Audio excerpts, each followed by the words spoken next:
اعوذ باللہ من الشیطان الرجیم بسم اللہ الرحمن الرحیم۔ ہر مسلمان اللہ کے رسول صلی اللہ علیہ وسلم کی احادیث یعنی آپ کے سنہرے ارشادات کی اہمیت اور حیثیت سے بخوبی واقف ہے۔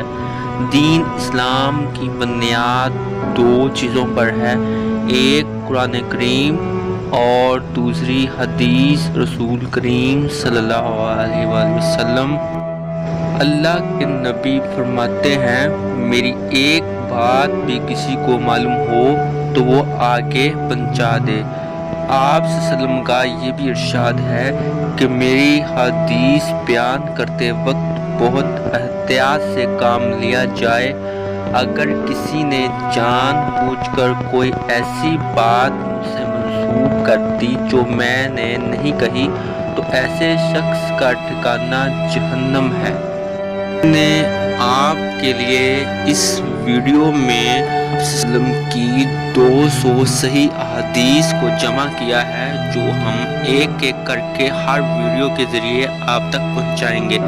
نہایت مختصر انداز میں ان احادیث کی اشاعت کا مقصد یہ ہے کہ عامۃ الناس خصوصاً نوجوان نسل رسول کریم صلی اللہ علیہ وسلم کے ارشادات سے آگاہ ہو جائیں۔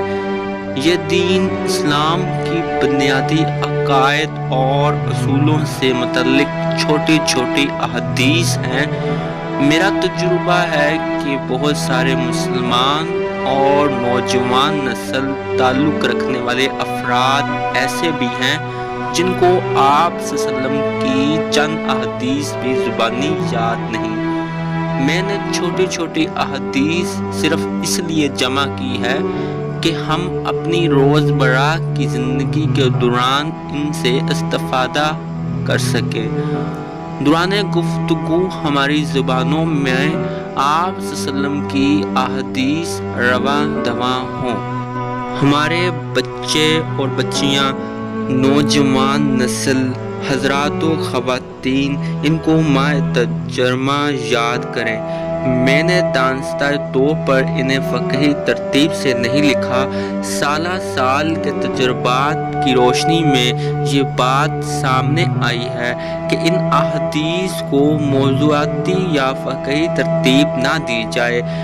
میرے علم کی حد تک یقیناً دنیا میں بہت ساری ایسی زبانیں ہیں جن میں سرے سے احادیث نبویہ کا ترجمہ کیا ہی نہیں گیا۔